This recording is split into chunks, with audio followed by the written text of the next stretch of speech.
Boy, oh boy, have I been looking forward to this part. This map has got to be... Did I already say Blood Tide was my favourite? Or did I say Blood Tide just I had a lot of memories for? This has got to be my favourite map in Guild Wars 2 core. I'm only a little bit hesitant there because maybe I'm forgetting something. But my god, I got so memories of this release. So as far as producing the series today, we're going to be getting 100% map completion here. Footage submitted by TechZoon. I actually made a little bit of a mistake. He had actually done it in a slightly different order before Bloodtide Coast, and I'd lost the file or I had it in the wrong folder. But I got it now, so we're doing it just a little bit late. I think we'll have 2 Ascalon episodes back to back here as a consequence of that. Sorry about that, guys. But yeah, so the Blazeridge Steppes is a map steeped in history, and we're actually, I love this, we're starting at a place called Steel Eye Span, which is my first ever memory of in-game Guild Wars 2.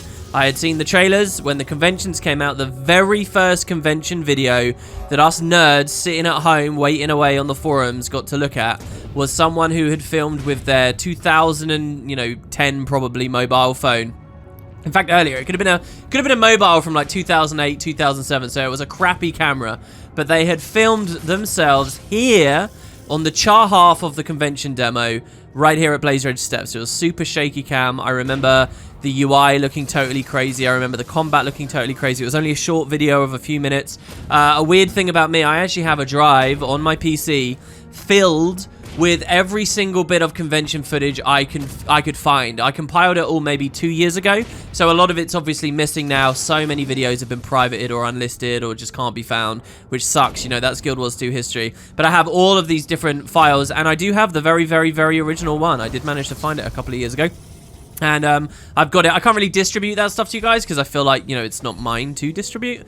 But yeah, what a beautiful area there. You saw we completed the heart by using the siege cannons, which hilariously, earlier in this series, I talked about not being a worthwhile part of the game because of the enemies regenerating. And you can kind of see how we have to fight through that here. But I like that we use it. That area, Steel Eye Span, has so many cool events. There's a brilliant... it is its own meta, right? So the meta doesn't come to a head with anything, but there's a ton of different events to do with defending and rebuilding the wall and going into the tunnels underneath and taking a flamethrower there to destroy a bunch of branded devourers that have appeared. You guys have got to understand that Blazeridge Steppes is one of the first maps ArenaNet made. It had a lot of time and love and care put into it, and a lot of like systems and ideas for how dynamic events could work or how densely populated they would be, and all that kind of stuff was still in flux at the time that this map was made. They hadn't settled into, you know, the general patterns. When we get to a map like Timberline Falls, you'll see it playing everything by the book, and that's because it was kind of churned out real quick amongst a ton of other maps all at the same time, and they had really refined what the game was going to be. But when it came to Queensdale and when it came to Blazeridge, there was a lot of playing around that was happening, a lot of time, a lot of energy, and it really, really comes through in this map in particular. Queensdale, as a starter map, has had many refinements over the years that have kind of brought it into line, and it's left Blazeridge as this beautiful, like, weird snapshot in history. If you really seriously, deeply play this map, you'll find an abundance of strange mechanics, places where there's dialogue you'd never expect. The abundance of like Easter eggs and things is just nuts. And it's all in part because they really wanted to impress people with what Guild Wars 2 was at that original demo, where you actually kind of have a starting place, you know? People think about that house in Shaymore, that's like where the game starts if you're a human. Or you think about just outside the front of the Black Citadel, that's where the game starts if you're a charr. You know, you leave the tutorial and boom, that's where you are. Well, yeah, you've got 5 for the personal, for the 5 main races, but I actually considered there'd be a 6th starting point to this game, and it's one of the camps on this map, because that's where you started on the demo. The demo, you got 40 minutes to play, and you could choose if you wanted to be a low-level human and go through character creator and all that kind of stuff, or if you wanted to jump into the mid-game, and that was this map. And the mid-game was supposed to be representative of just Guild Wars 2 all in all. You got to remember, way back at release, the devs had this big idea that the whole game was endgame, so to speak. They didn't want this weird delineation that you can only start having fun once you've hit level cap. Like there's this arbitrary amount of grind to go through before you hit level cap. They said no, they wanted the whole game to feel like endgame. And that was a very, very cool, like, buzzy thing that I think many of us swallowed up, and I do believe that the devs sincerely believed in. But I mean, looking at it now, you can see how that falls apart. You know, they were saying that to justify why they've now added 80 levels instead of just 20. But they were still at the same time saying they didn't want to make a game that was about vertical progression. And so if you really think about it, those two ideas don't match up. The whole game can't be represented by the leveling phase if you're planning on getting rid of the leveling phase. Do you know what I mean? So, yeah, there's some philosophical stuff that I always end up thinking about when I come to this map. And in general, just the quality of it is fantastic. The devs used to take developer-commentated tours of the map, where the first 20 minutes would be some vague, very, very glossed over human stuff. And then they'd come here, they'd adventure a bit, and then the world boss of this map, one of the biggest world bosses for the entire launch game, the Shatterer, would spawn, and you'd get a sense of these big epic creatures. And again, it was all about this idea that, like, no, you don't have to wait till end game, and you don't have to be buried off in a raid to get a big badass fight. Here, look, we're going to spawn this epic dragon in. And, you know, the truth is that once the game came out, the mechanics of that dragon turned out to be very subpar, underwhelming. They actually did an update that kind of improved it in a big way a few years back. You guys might remember me making videos about that. And wildly overestimating the standard that patch was going to come in at. I thought they were going to revamp it like they revamped Tequatl or the Triple Trouble Worm being introduced, and it was going to be, you know, one of these 150-man grueling challenges, but it was not their ambition to do that anymore, of course. They have raids for that now and so on, proper raids, and you can kind of see how the game's evolved through this map more than anything else.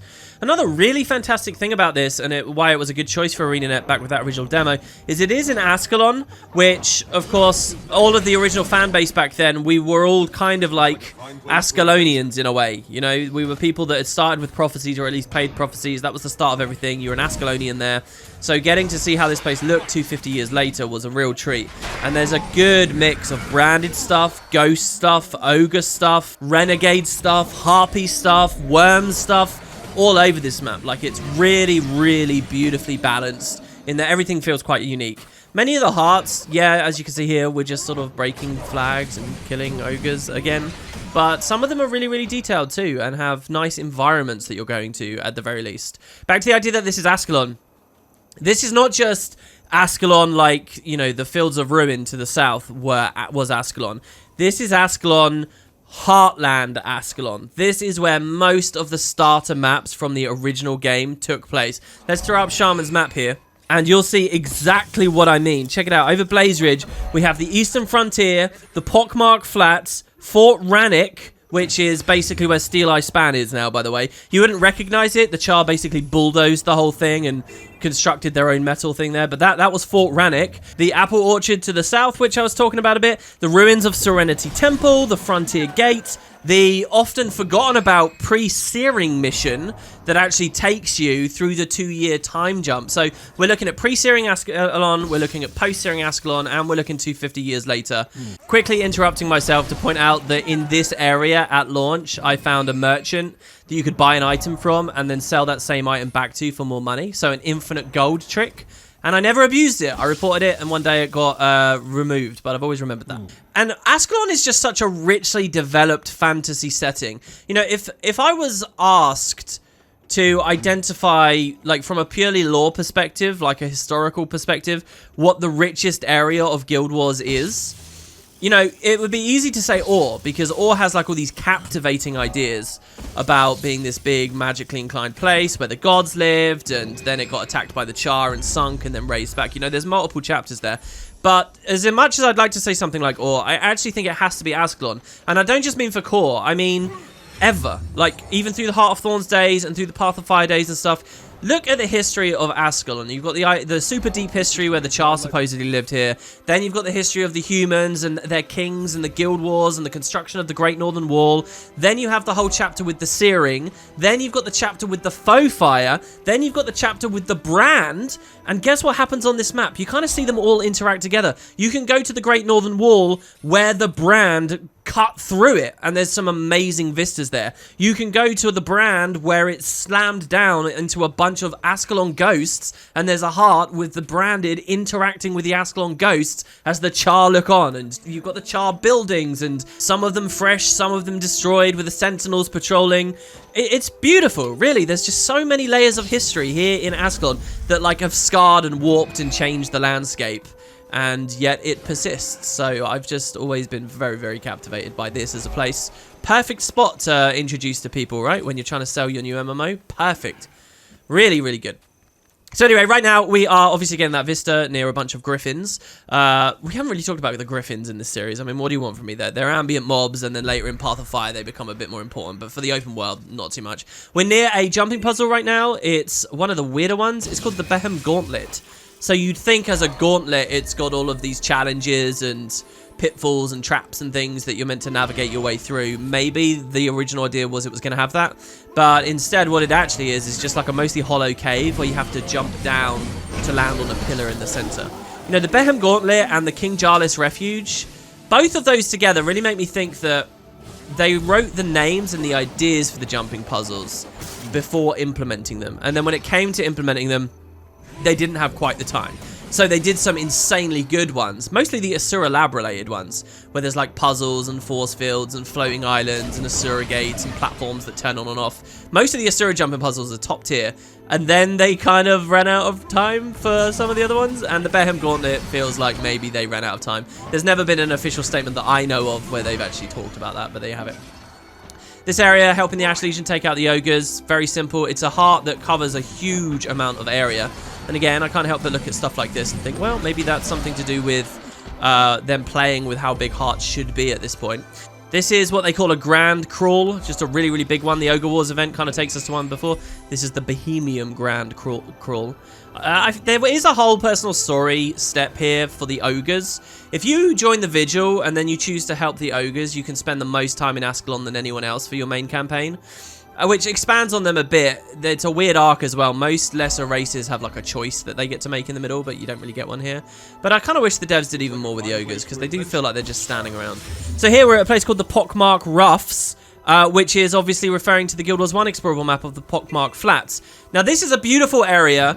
For one of the arguments, one of the things that I've been pointing out as we've gone along, that Guild Wars 1 feels bigger than Guild Wars 2. I love this thing. This is called the Tail of the Star God. It is one of the crystals that fell down in the Searing that, you know, broke the Ascalonians back and enabled the start of the Charr invasion. So in Guild Wars 1, this was here. It had been freshly landed from the sky. And if you actually go back and play the first game, early game Ascalon, and you come here in the Pockmark Flats to this Searing Crystal, it is bloody enormous. It is huge. It will take you a good 10 minutes to run the full length around it. Now, you can't get right up against it in the first game. There's no jumping or anything, and there's a bit of a gap. But you really have to walk around, and it's a great example of the scale difference in the game. And not just in terms of visuals, in terms of gameplay too, because you realize in a game where you can't jump and where you've got to like navigate around these scars in the landscape instead of just doing a very small little circle, and where you can't easily avoid the enemies. Like, look at what we did here in this footage. We just skipped past most of the mobs and grabbed the thing and moved on. You can't really do that in Guild Wars 1. As a party-based game, you'll leave your AI henchmen behind and they're vulnerable to dying. So just comparing that, do a circuit around the crystal in Guild Wars 1 and do a circuit around the crystal in Guild Wars 2. Guild Wars 2, it's like 15 seconds. And that's being generous. You could probably do it in like 6 seconds. In Guild Wars 1, it's like a 10-minute job. Really, it really, really is.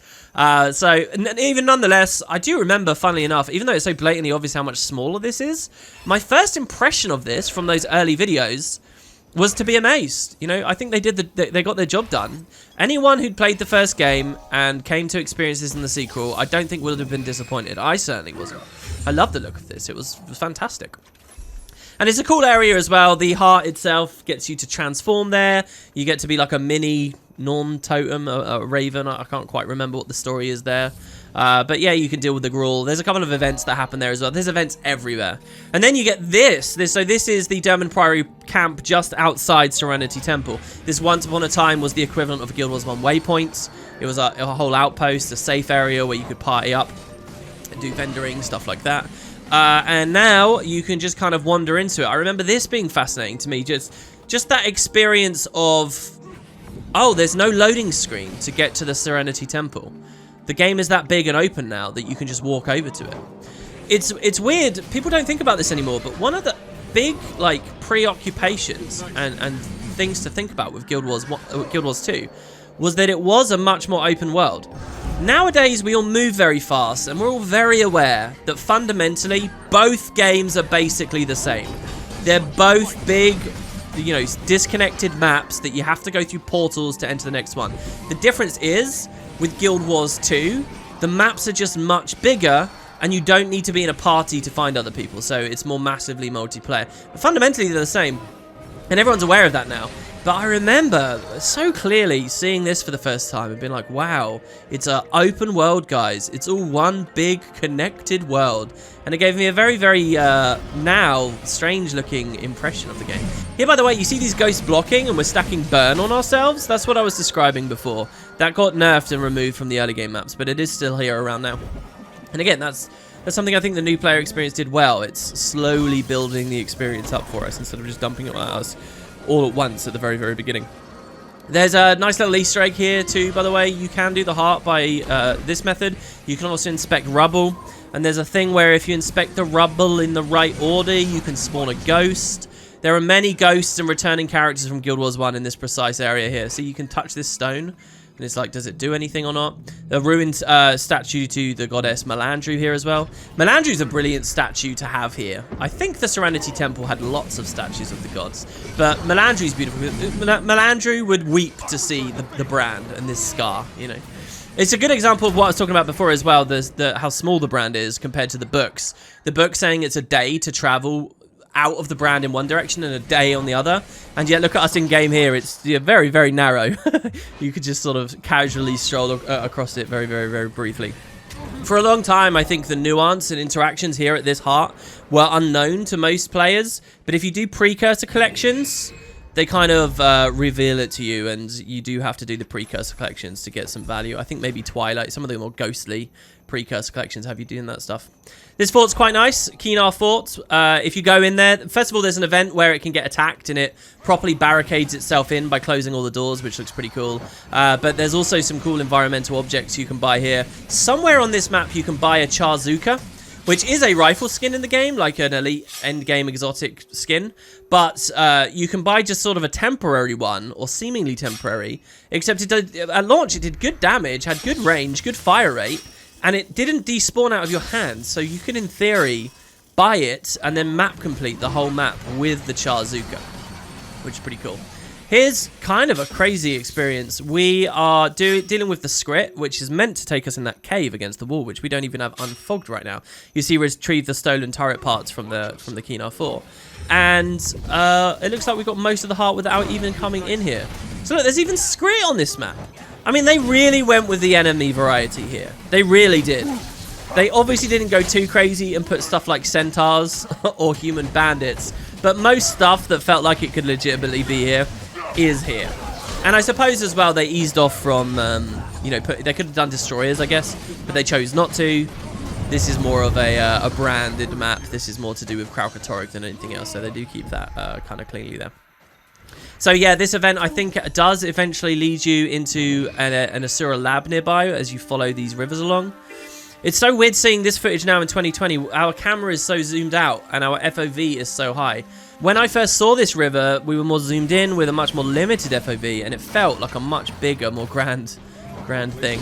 But yeah, it takes you to the Ingenium research facility, another heart here. But again, a lot of nuance. There's several events that can trigger here that actually open various doors. You see these force fields on the left and the right? There are ways in that. I think you can just run over and press F on those, actually, at this point. But there are events where you basically free people that are getting captured. Look, there's Inquest on the map, guys. An Inquest lab. This was the first Inquest lab I ever saw in Guild Wars 2. Because there aren't any really in Queensdale, but there was one here.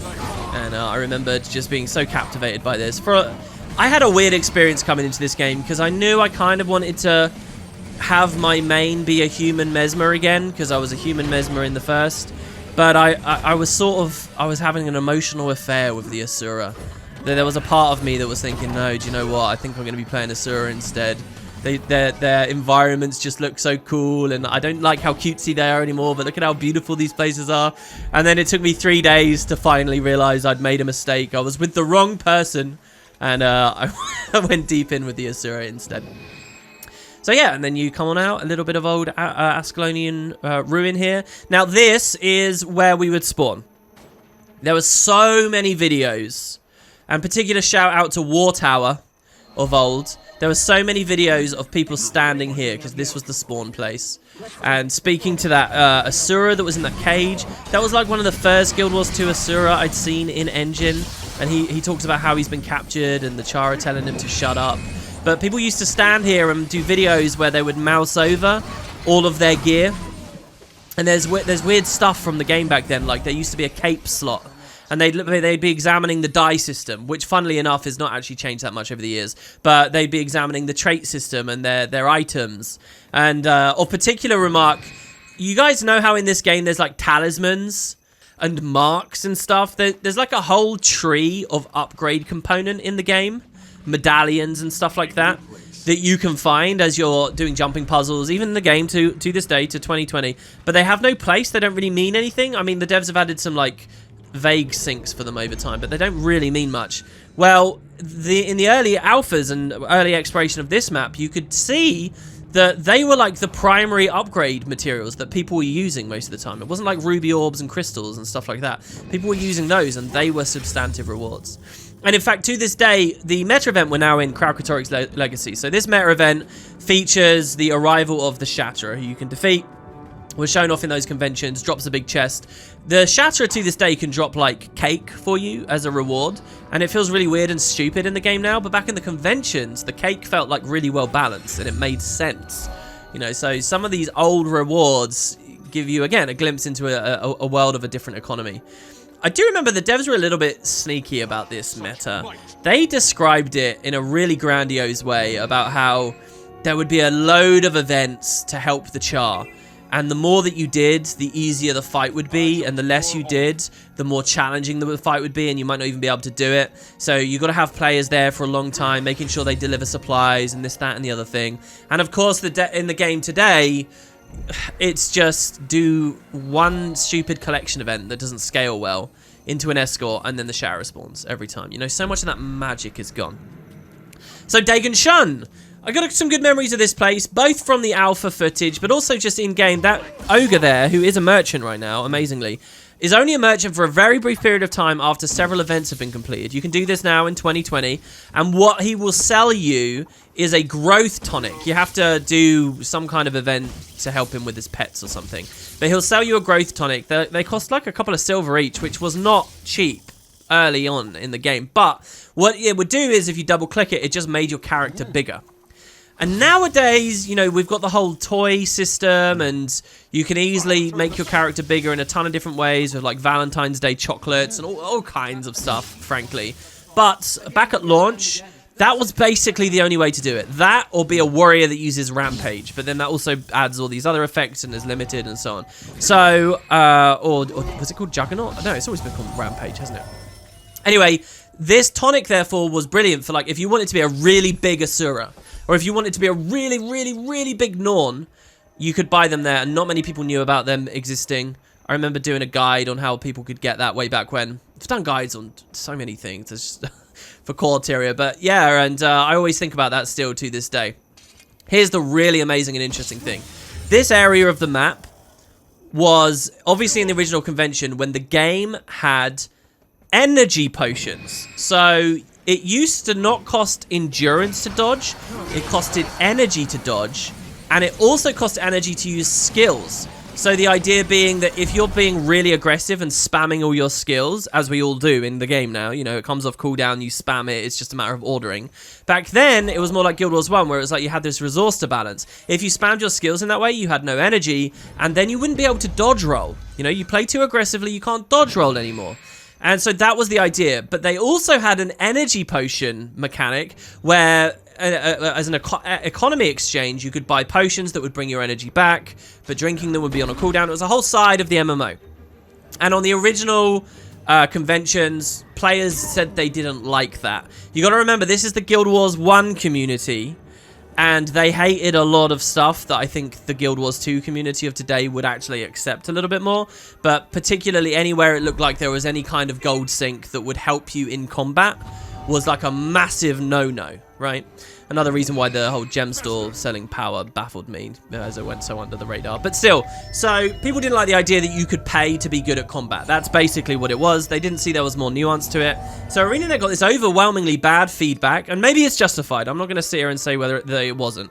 I never got to play it in full, and my inkling is that probably they went the right way with this. But they got this bad feedback, and they just killed the system straight away. They just got rid of it. So I really want to play the game with energy. And I love thinking about what the game would have been with energy, just as kind of like a what-if thing. You know, I'm so deep with this product. Any kind of fundamental change to it or new skin on it or whatever gets me excited. You know, just out of curiosity rather than believing it might be a good mechanic. So I'm a big fan of experiencing it. Apparently none of those alphas exist anymore, so no one ever will.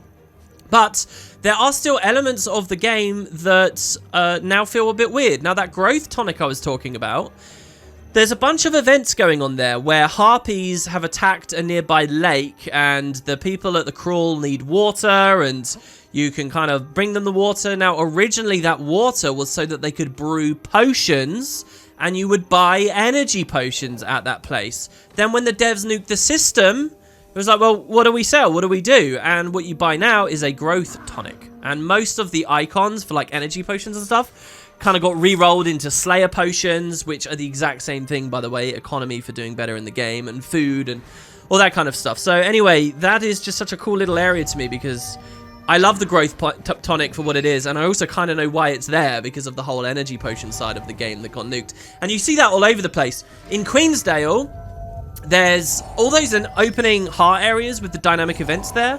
When those events finish, like say the water supply has been poisoned, when you save the water supply and it's no longer poisoned, there are vendors up in Shamor that would that open or close their shops based on whether those dynamic events were rolling. And yeah, guess what? Some of them were selling potions.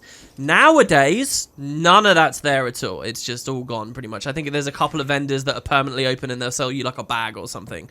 But that's all just been nuked. In fact, another crazy bit of trivia that I never even said in the Queensdale video. I mean, it was the very beginning of this playlist, so I had a lot to get through. But there's a whole heart that got deleted up there as well, chasing rabbits and stuff around.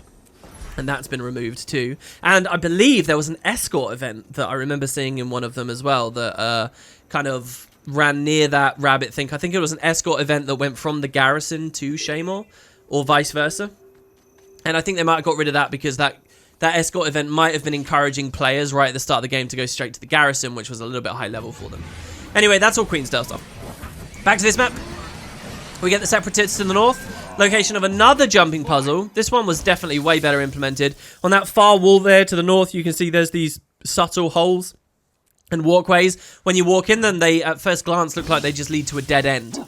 And it's weird, this kind of architecture, I find a lot of this like around where I live, you know, those kinds of stone arches and railway bridges and stuff like that, and there's always like weird empty dead rooms in them if you really look around. So it just makes me think of real life in a weird way, this place. But if you do scan the wall, you can eventually find you can climb up. Takes you to a very idyllic, very cozy, sweet little area up at the north. I actually used to love coming here at release because there's a rich gold vein here. And I mentioned very briefly in one of the early episodes in this playlist, one of my favorite things about when the game first came out was some of the economy around crafting materials. Like, I got really excited when I got leveled up enough to go to a new map and I gathered some rock or something and I realized, oh, I'm not getting bronze anymore, I'm getting silver. Or I'm getting the next tier of cloth or whatever. I really liked that. Now, I was a tailor/jeweler at launch, so that's probably why I really liked those and identified those. Anyway, for a long time after release, most of those economies tanked and, you know, weren't worth too much until you got to like the level 80 stuff, which held on for a long time. But the one resource that was really kind of pricey for a long time was gold and getting rich gold veins. And so there was one from at the end of that jumping puzzle up there that I used to just regularly go to. Really wanted to do that. Like every day I'd come up here just to get a little bit more of a rich gold vein. Maybe there were easier ones to do. I wasn't to know that though. And in fact, it was even way... I used to do that regularly. And then way later, I finally realized there was like a whole extra section to the jumping puzzle I'd never done. Or I'd never figured out the correct way to do it. Because there's kind of an obscure mechanic with a troll or something up there. So yeah, just a fun part of the map. Back to where we are now on the Great Northern Wall. I mean, this is cool. I mentioned before that I wish they did more with the Northern Wall. They definitely did here in Blazeridge. And now that mounts have been added to the game, I think this is an area of Corteria that has been improved with the addition of mounts, because you can really climb around and quite high up on this one. It's really, really beautiful. There's a vista here, which when you watch, sometimes you'll see the Shatterer fly through the sky. And I remember in the Let's Play, I hit that vista right as the Shatterer flew through, and a player was climbing around on their griffin. And it looked so cinematic. It looked so cool. I was really happy to get that into that episode. If you guys didn't watch it, look out for that. I was very, very proud of that one. It never appeared in the commentary because that was like a after the video edit I did just to try and make it a bit better. But anyway, as for this, dealing with harpies on the wall again, I like the idea that they've roosted on the higher up areas. This heart is brilliant. I'm not quite sure what weapon this is we've got. I don't think I've ever seen this weapon. So it looks like we've got Shadow Step on skill 5, the Mesmer Portal on skill 4, but that can't actually be it. We have Magic Bullet on skill 1. We've got, is that the Staff Auto Attack? Distortion on skill 3. This is a weird looking skill bar in terms of the ability. And this is Blazeridge Steppes. There's so many weird things in Blazeridge Steppes like this environmental weapon. This is brilliant. I'm pretty sure you don't need to kill harpies with this. I think you could just kill them normally, and it doesn't matter. So, hey, we're getting a little bit of an insight here. I wish we'd mouse over or see what the other buttons do. That's crazy. Or you guys could just say in the comments. But in any case, this is a very, very special heart in terms of, well, it's not really the heart that's special. There's an event that can spawn here with an Asura who's studying these harpies and is trying to create a love pheromone. So it's a pretty funny idea that, you know, these harpies somehow have the key to eternal love or whatnot. And it gives you a nice little tonic when you beat it that you can splash around you. It will give a visual effect that you can apply to yourself and everyone around you of love hearts floating around. This was a very, very, very popular thing for many, many years. I don't actually see it too much anymore. But maybe that's just because I don't do world bosses and stuff so much anymore. I'd spend more time in other formats. But yeah, you could splash this stuff around and it would just create these love hearts appearing everywhere. Like, it's probably too good of an effect, probably too easy to use, probably too cheap to acquire. It's the kind of thing that maybe they should have held off for a Valentine's Day kind of event or something. But yeah, definitely well worth going for a good consumable. That's actually 2 right here in Blazeridge that's worth getting. You notice there that we're actually kind of done with our vistas. What did that said 5 out of 5, but we only had a certain bit of percent. In any case, not many vistas here. Why, do you wonder? Well, because this map was built to be a really good, awesome map before vistas mattered or were implemented into the game. So then they just kind of dotted a few around. And you notice there wasn't even anything challenging or interesting about collecting that. It's just on a cliff edge, and that's it. So here you can see that there's a little outpost under attack next to us. There are several such outposts. My wondering is if they were all originally... Maybe they were integrated into Kralkatorrik's legacy and now have been disconnected. Or just that the devs never got that far, you know. But these places you'd expect to all be contributors of the world boss, which spawns right here. This field I'm very, very familiar with. So there's this launch pad and there's mortars and there's these turrets. For many years, none of this stuff really mattered, but as I said, that the devs did do, as far as the full history of the game is concerned, a recent release. They did do a recent patch after gliding and stuff was in the game, where they kind of added a bunch of new mechanics here. And unfortunately, still the most efficient way to beat the boss is to stack together on a hill. But there is more complicated stuff going on now. I've talked at length about that in the past, but of particular note here, I want to point out the branded minotaurs that have a very cool interaction where they'll pin one of you down and keep you permanently CC'd until allies break you out by knocking out its break bar. Well, this is so weird. Our skill 5 has now changed. Our skill 5's now changed to a stealth ability. What? Are we just perma-stealth here? How did we get this? This is a wild, wild skill bar. I don't know what I'm looking at. This is incredible to me. I'm learning stuff about open world. It doesn't even have a cooldown. Oh, it does. Oh, okay. I guess that's just a flip over ability. I guess skill 5 stealths us. That's what that is. It's a pretty good icon for stealthing us, actually, as well. I guess the flip over was something else. But there you have it. That's Blazeridge. The northern areas we kind of fled through. That hero challenge we collected with this item is called the Birthplace of the Vigil, and it's actually the location where Almora watched all of her warband get corrupted, and she vowed to fight against the Elder Dragons instead. So pretty important place. But yeah, there you have it. That's Blazeridge. Thanks so much to TechZoon. Brilliant map. And I'll see you guys next time for another one in Ascalon. See you there.